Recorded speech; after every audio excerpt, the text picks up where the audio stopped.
gracias por estar aquí después de la fiesta de ayer. ¿Cómo les ha ido? ¿Cómo han visto el campo? Bien. Bueno, les voy a contar sobre React.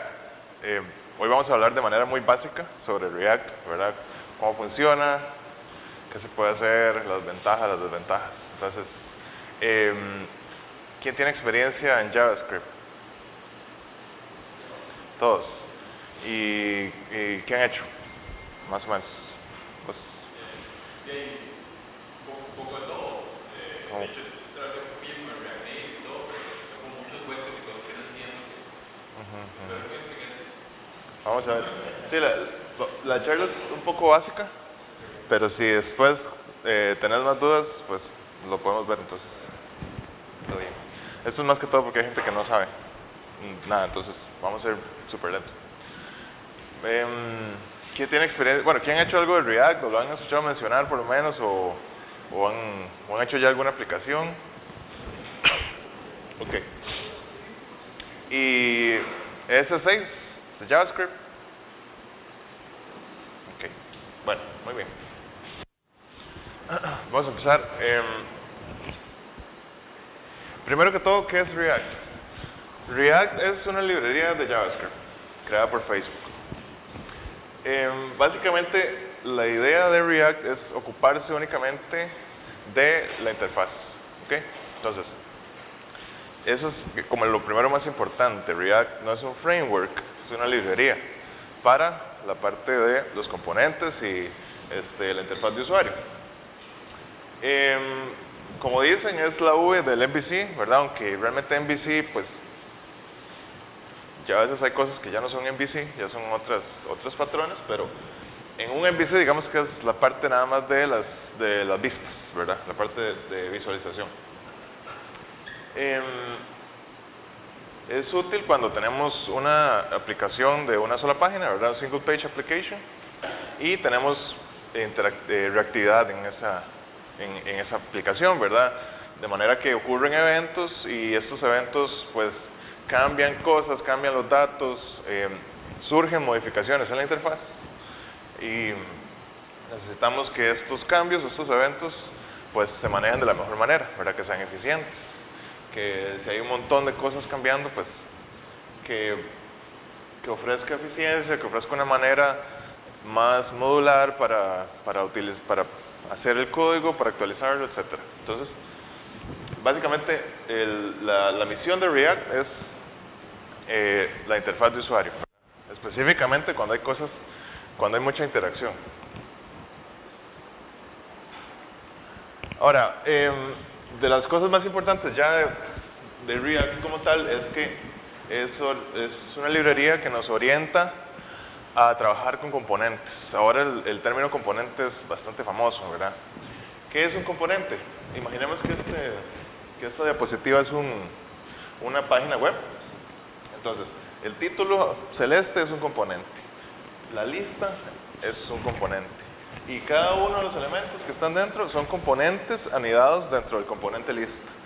Y este contenedor, ¿verdad? La diapositiva es un componente que anida a todos los demás. Entonces, básicamente cada elemento que vemos en una página es un componente. Al punto que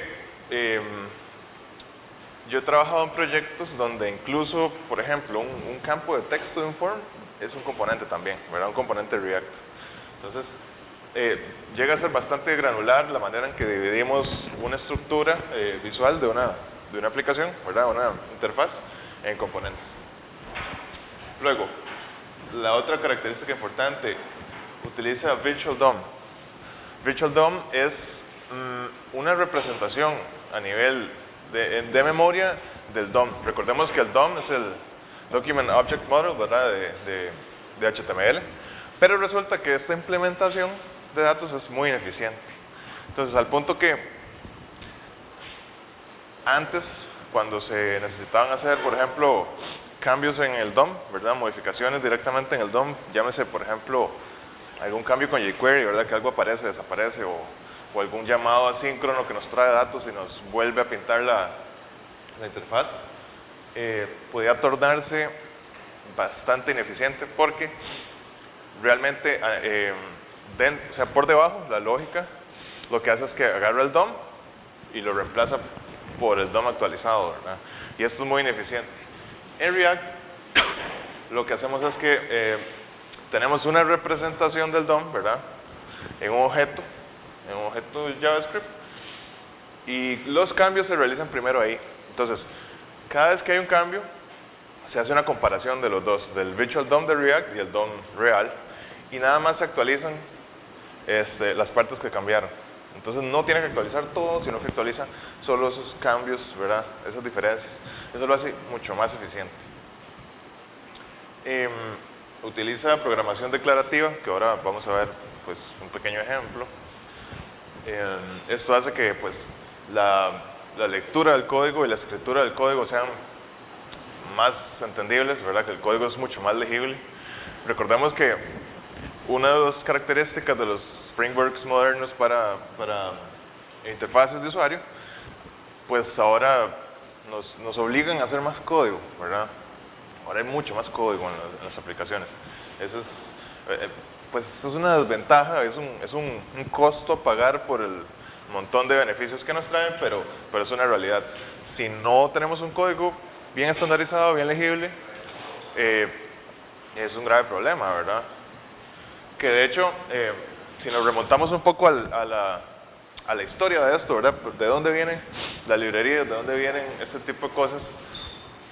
Podemos recordar cómo antes, pues la mayoría usábamos jQuery. No sé si ustedes usaron jQuery.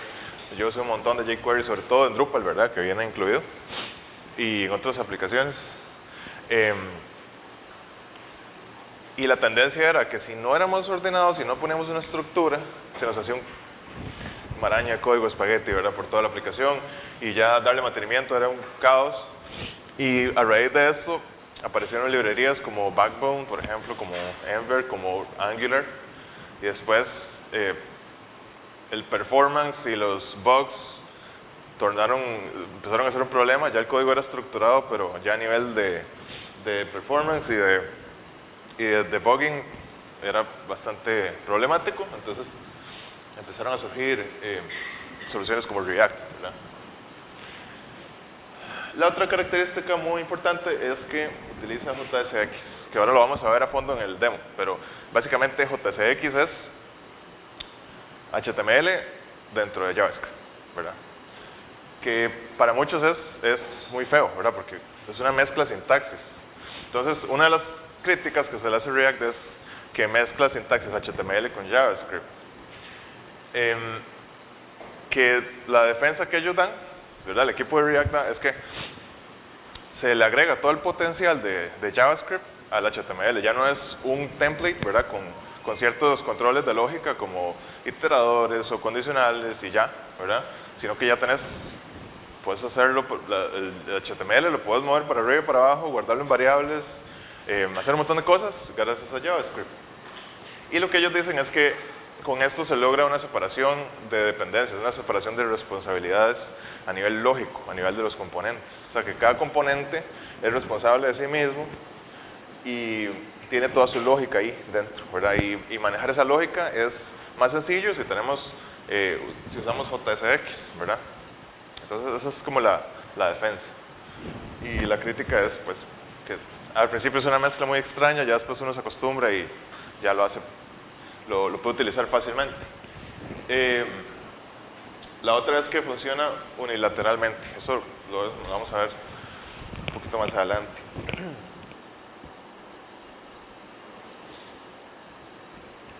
Entonces, bueno, esto en realidad es un diagrama de Redux. No vamos a entrar ahí.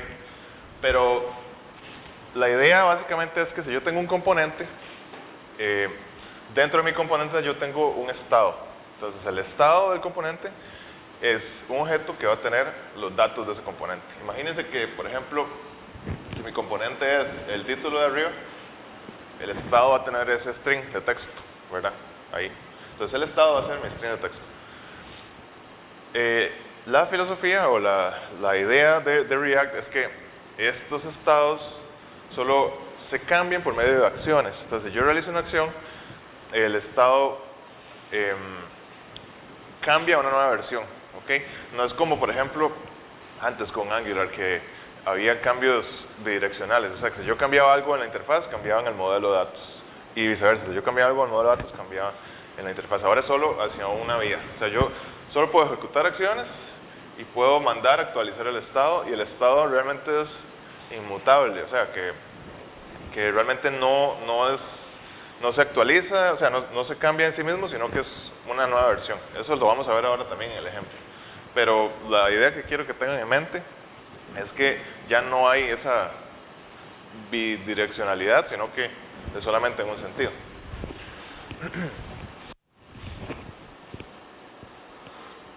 Esto es un ejemplo de programación imperativa, ¿verdad? Que dijimos que React era más declarativo. Entonces, por ejemplo, esto es un ciclo, ¿verdad? Ciclo común y corriente. Y aquí le estamos diciendo, bueno, quiero que me haga la suma, entonces estos son los números, aquí se va a guardar el resultado, vaya 1, 1, ¿verdad? Hasta que el ciclo se me acabe y guárdeme la suma en el total. Entonces ahí le estamos diciendo paso a paso todo lo que tiene que hacer. Y un ejemplo de programación declarativa, pues nada más le estamos diciendo que por cada iteración haga una suma. Entonces es como mucho más, es como mucho más claro a la hora de leerlo, ¿verdad? Por supuesto, la función reduce tiene un ciclo dentro, ¿verdad? Pero a la hora de escribir el código y a la hora de leerlo, es mucho más fácil leerlo así. Entonces, React busca esto, que realmente las cosas sean más declarativas para evitar errores de lógica, ¿verdad? Para aumentar la legibilidad y mejorar la estructura. ¿Alguna duda hasta ahí? Sí.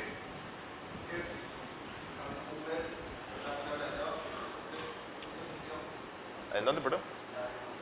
En San José, sí.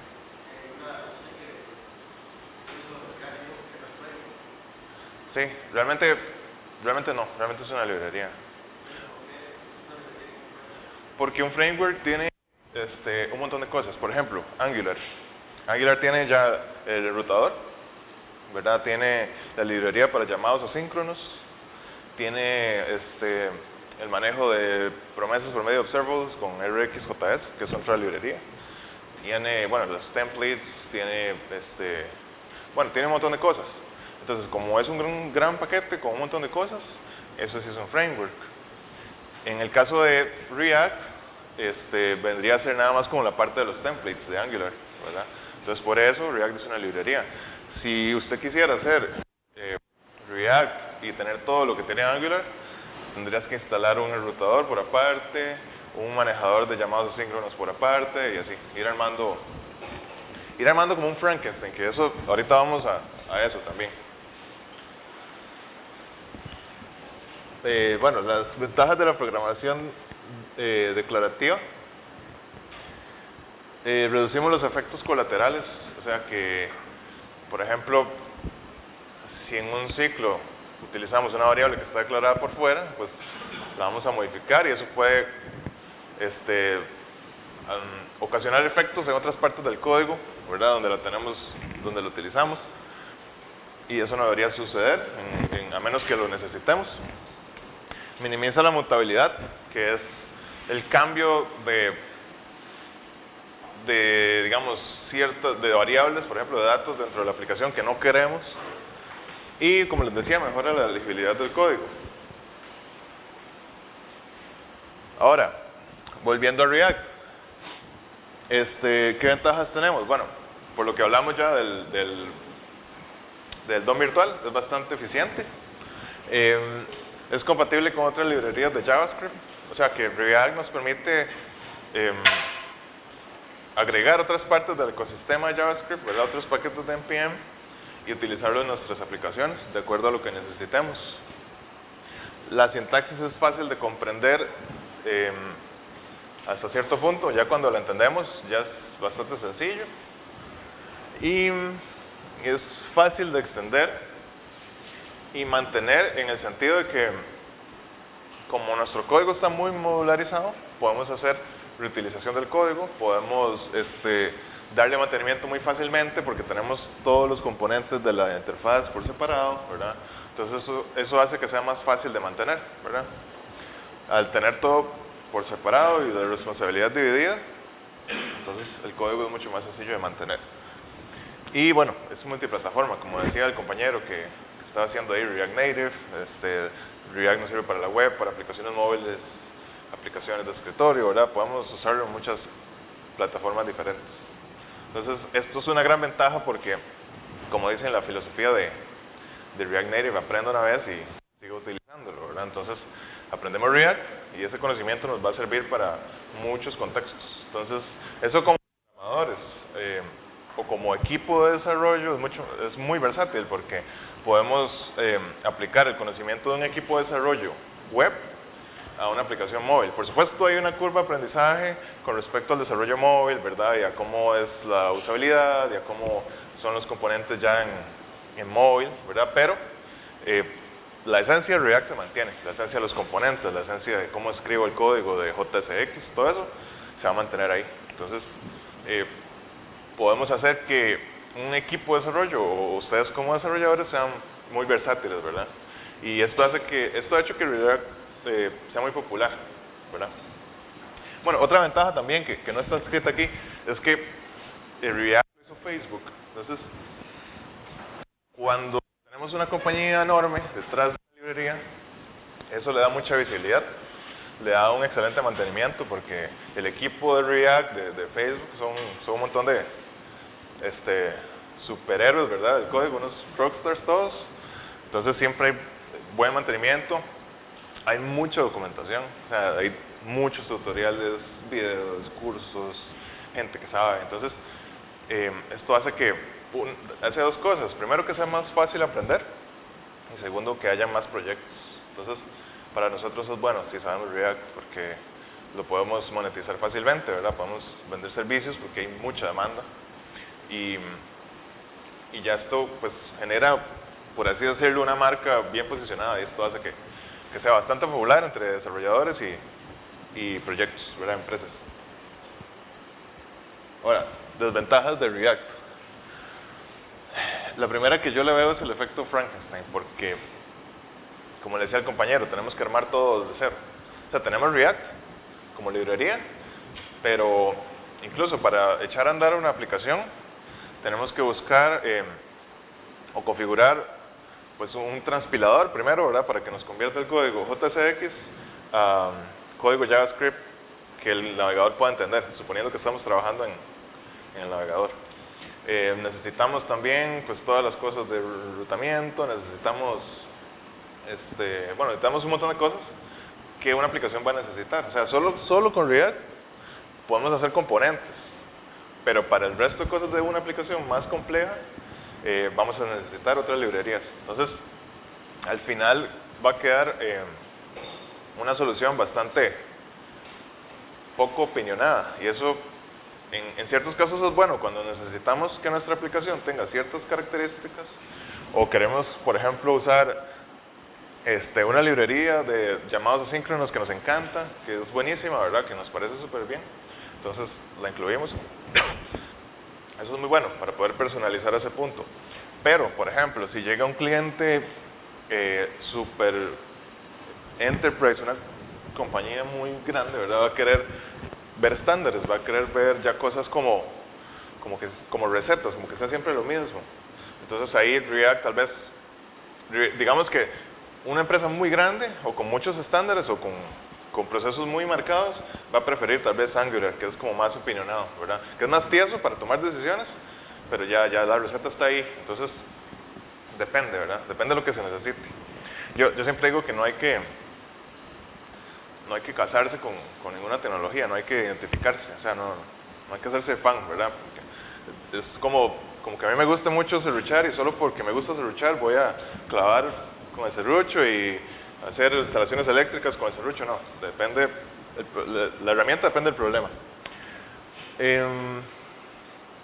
Bueno, la curva de aprendizaje es un poco empinada, primero porque es una manera diferente de desarrollar y segundo porque junto con React vamos a aprender React y sus amigos, ¿verdad? O sea, todas las otras librerías que necesitamos para la aplicación también tienen su curva de aprendizaje y también tienen sus maneras de desarrollar. Entonces, bueno, esta es como la punta del iceberg. Em, Luego, integrar otras librerías. Al no haber una opinión fuerte sobre cómo se debe hacer, hay muchas maneras de llegar al mismo punto, ¿verdad? Que es un efecto también que pasa con Drupal, tal vez, que hay muchas cosas, muchas soluciones para un mismo problema. Unas son mejores que otras, otras simplemente son diferentes, pero al haber tantas maneras de hacerlo, entonces puede ser un poco confuso, sobre todo para desarrolladores que están empezando. Entonces, implica ahí un esfuerzo, no solo de aprendizaje, sino también de configuración. Y bueno, lo otro que les decía es que no existan estándares, o sea, sí existen buenas prácticas. El detalle es que para justificar esas buenas prácticas ante, digamos, como les decía, una empresa que necesita estándares así súper marcados, es complejo, y además que hay varias maneras de hacer las mismas cosas, y esto pues nos requiere un esfuerzo, ya sea de pruebas, de experimentación o curva de aprendizaje, ¿verdad? Para entender por qué ciertas cosas son buenas para ciertos problemas. ¿Está ahí todo claro? Listo. Ok. Entonces vamos a ver el ejemplo.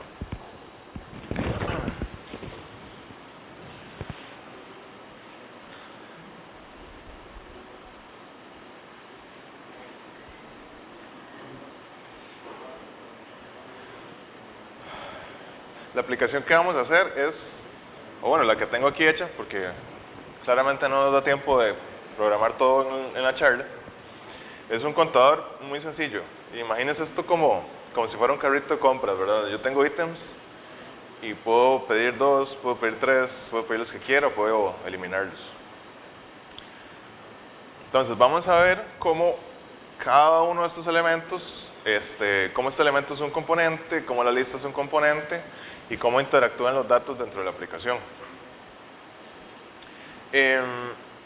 Bueno, una cosa importante, para empezar, para cuando quieran empezar a travesear, ¿verdad? Que es como la idea después de la charla, que vayan y realmente lo prueben para que entiendan mejor.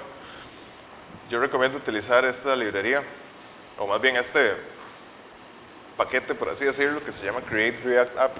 Esto va a configurar todo el web server que necesitamos, ¿verdad? Toda la transpilación, todo lo necesario para pasar de JSX a JavaScript, y todo lo necesario para que la aplicación corra sin que nosotros tengamos que configurar nada. Que para el inicio es súper bien, porque podemos aprender React sin tener que aprender Webpack, por ejemplo, que es lo que nos permite realizar todo esto. Ya después, ya podemos pues preguntarnos, mira, cómo configuramos esto mejor, o cómo metemos en vez de SAS quiero utilizar PostCSS, o yo no sé, ¿verdad? Diferentes necesidades que tengamos. Y ahí pues hay otra curva de aprendizaje, pero para iniciar y para proyectos tal vez básicos, esto es un éxito, es una salvada. Ok. Lo primero es esto. Este es el index, ¿ok? El index JS.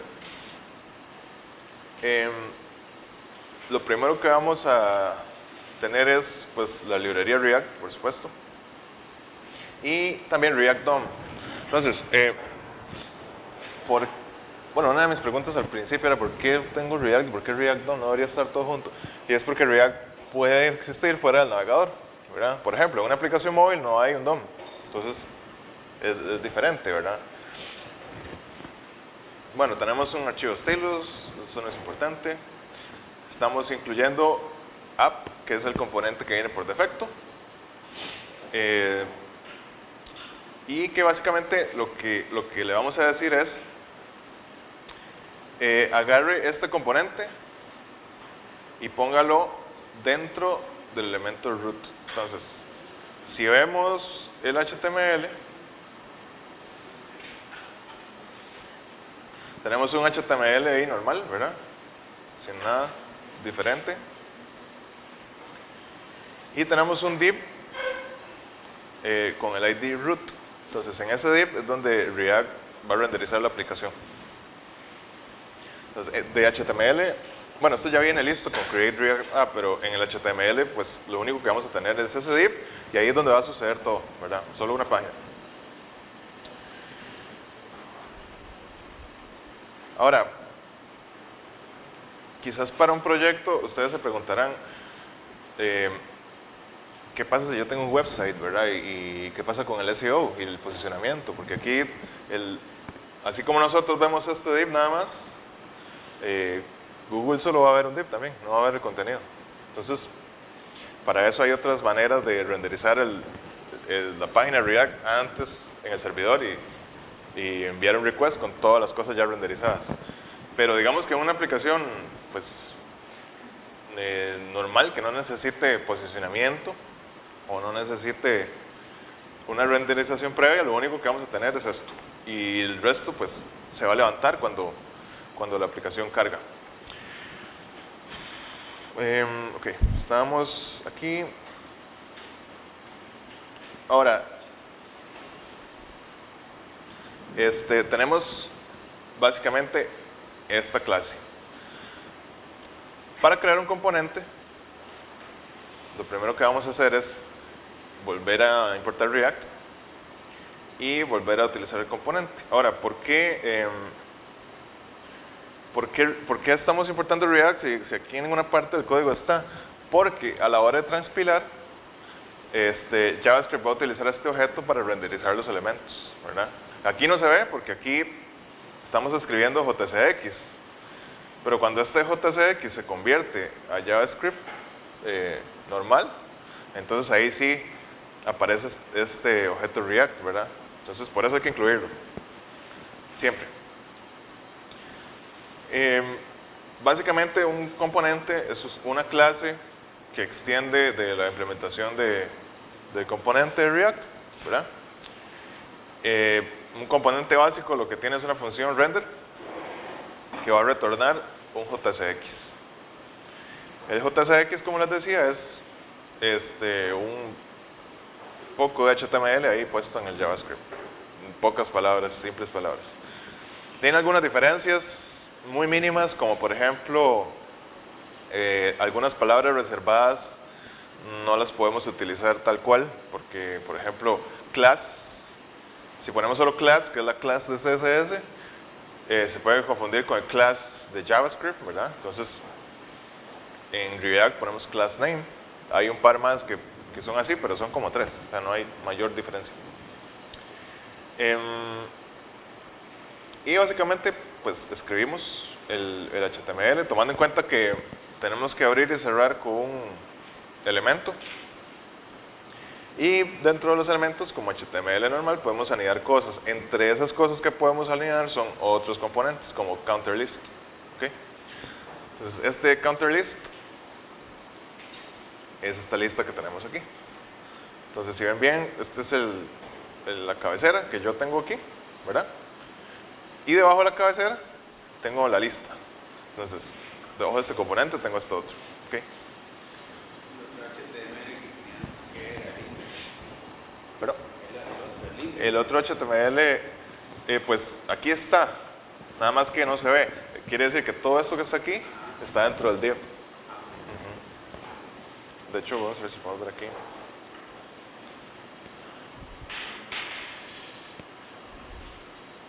¿Ves? Él renderiza todo dentro del root. No sé si lo ven ahí, pero toda la aplicación está dentro de ese div. Bueno, veamos los otros componentes. Este es mi componente de la lista de datos. Ahora, un detalle. Tenemos dos maneras de manejar datos dentro de un componente. ¿Okay? En este caso, tenemos, por ejemplo, el estado, que va a ser los datos del componente, que en este caso es un arreglo de ítems, ¿verdad? Que es, si lo pueden ver, este valor inicializado en 3 es este, ¿verdad? Los demás están en 0. Y este va a ser el estado de la aplicación. En el estado donde yo voy a tener los datos, perdón, el estado del componente, los datos de ese componente en específico. ¿Okay? Y además, voy a tener otras maneras que incluyen otros elementos que tienen datos, que son las propiedades. Entonces, ustedes podemos ver aquí cómo, bueno, yo estoy utilizando otro componente que se llama counter, ¿verdad? Dentro de mi componente lista, que como pueden ver es un UL normal, ¿verdad? Y aquí estoy utilizando un ciclo, estoy utilizando la función map de JavaScript, que me permite iterar por un arreglo de ítems, que es este, que está dentro del estado. Entonces estoy iterando mi estado y estoy imprimiendo otro componente, y si ustedes lo ven bien, estoy pasando una propiedad que parece una propiedad de HTML, ¿verdad? Y le estoy enviando ese elemento que estoy iterando. A estos se le llaman props, ¿ok? Entonces tenemos dentro de un componente estado y tenemos props. Esto que está aquí, este constructor y este super props, lo que se utiliza para poder decirle a React, ok, el componente, voy a poder utilizar las propiedades del componente padre que me va a enviar. Entonces, estado es parte del componente de la aplicación, es, digámoslo así, privado de la aplicación, vive dentro del componente, privado del componente, y las propiedades es para yo mandarle datos desde otros componentes. ¿Okay? Entonces, por ejemplo, yo tengo aquí la lista de ítems, ¿verdad? Que es esta caja, pero yo quiero enviarle desde la lista de ítems este valor hacia el componente ítem, y se lo envío por medio de una propiedad. ¿Okay? Ok, vamos a ver el otro componente y después volvemos. Este ya es el componente más básico que yo tengo en esta aplicación, ¿verdad?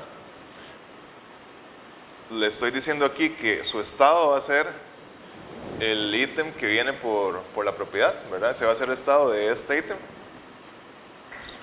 Y estoy creando un HTML que básicamente es una lista. Está imprimiendo el estado, que es el contador. Y además tiene unos métodos. ¿Okay? De momento me interesa que entendamos que yo envié las propiedades, envié el valor de las propiedades, asigné ese valor de las propiedades al estado y ya lo puedo utilizar dentro de mi componente ítem, ¿verdad? Ahora, hay un detalle importante a la hora de utilizar eventos, porque si bien es cierto, nosotros podemos tener un evento, por ejemplo, el evento incrementar el valor, ¿verdad? Que es este, donde subo los valores. Yo también podría enviar eventos, por ejemplo, el evento incrementar valor ocurre dentro de este componente, ¿verdad? Dentro de cada ítem. Y nada más estoy asignándole, sumándole un valor, sumándole 1 al estado, ¿verdad? Es el estado más 1, es bastante simple. Pero también, cuando yo necesito borrar uno de los elementos, el evento borrar se ejecuta desde el componente hijo, pero lo que yo estoy cambiando realmente es esta lista, ¿verdad? Y esta lista está en el componente superior. Entonces, eso es una de las cosas tal vez que hay que poner atención. Por eso lo quería heredar como props. Sí. De hecho, sí, tengo que enviárselo como una propiedad. Entonces, yo básicamente lo que hago es, creo un método, ¿verdad? Que lo que va a hacer en este caso es borrarme un elemento. Lo que estoy haciendo aquí es iterando los elementos y devuélvame todos excepto el que estoy borrando, ¿verdad? Y después actualíceme el estado. Ahora, bueno, un detalle importante. Yo no hago algo así como this state igual items. Esto no se hace. ¿Por qué? Porque aquí yo estoy mutando el estado. O sea, recordemos que en JavaScript los objetos y los arreglos se pueden mutar. Entonces, yo aquí, si yo lo igualo así, si yo lo asigno, perdón, él me está mutando el estado y eso no lo queremos. Nosotros queremos hacer una copia del objeto, ¿verdad? En vez de hacerle una asignación. Entonces, ¿por qué? Porque esto nos va a evitar problemas a futuro de bugs y cosas. Entonces, con la función setState, yo estoy haciendo una copia del objeto y le estoy actualizando el estado. ¿Okay? Por eso siempre usamos setState en vez de una asignación. Ok. Entonces, tenemos este elemento aquí, pero resulta que el método de borrar los elementos está en el padre. Sin embargo, la lista, perdón, el llamado al evento, o sea, el botón de borrar está en el hijo, en el componente hijo, aquí.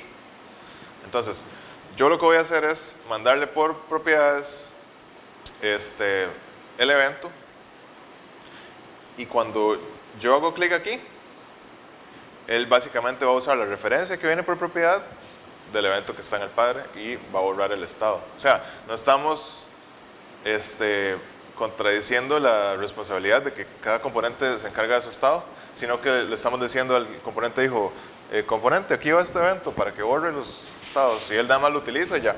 Él no sabe qué pasó en el estado de arriba, nada más sabe que disparó el evento y listo.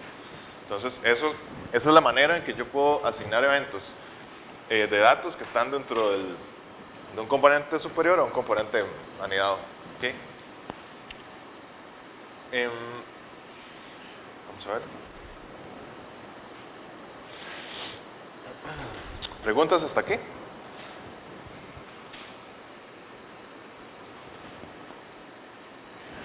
Ok. Otro detalle importante antes de irnos es que cuando yo hago un evento,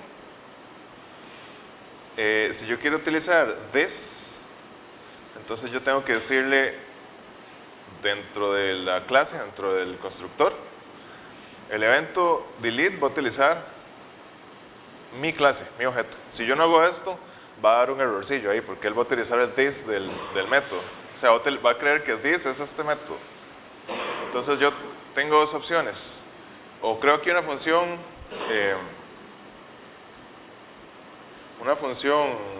anónima con flecha, ¿verdad? Que nos ayuda con este problema del contexto. O lo utilizo así y le hago un bind del contexto de la clase en el evento. Ese es un detalle que al principio no es como muy claro así.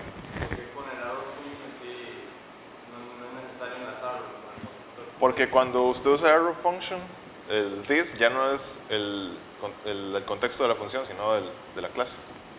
¿Ya?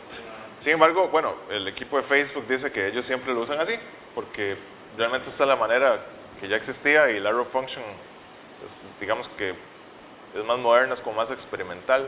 Sin embargo, las dos funcionan, o sea, ya hoy en día no hay problema. Nada más que en Facebook lo usan así, entonces yo lo uso así. No hay mayor diferencia. Tal vez sintaxis. Y tal vez esto es más usado, entonces al ver ejemplos, pues va a aparecer más esto que lo otro. Y al final, pues lo que tienen es esta aplicación, ¿verdad? Tenemos aquí el incremento que ocurre solamente aquí dentro de este elemento, y tenemos el delete que ocurre ya dentro del elemento padre, disparado desde afuera. Entonces, en conclusión, de aquí, pues, como les digo, esta es la punta del iceberg, esto es súper sencillo.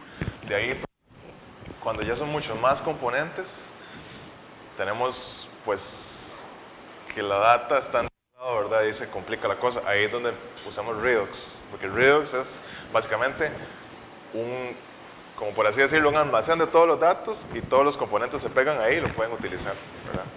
Pero ya esas son aplicaciones más avanzadas y eso ya sería para otra ocasión. Si tienen dudas, ahí me pueden buscar ahora o podemos verlo después, o me pueden contactar.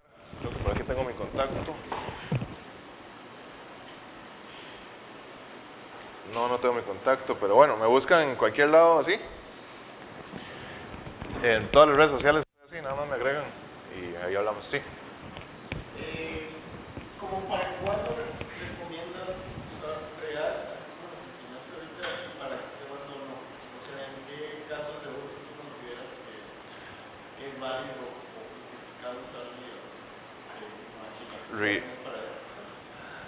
Pues realmente, vamos a ver, para una aplicación, imagínense un website donde usted tiene, no sé, un e-commerce, ¿verdad? Y usted necesita que los productos indexen, necesita que ese e-commerce viva en internet, que la gente lo encuentre.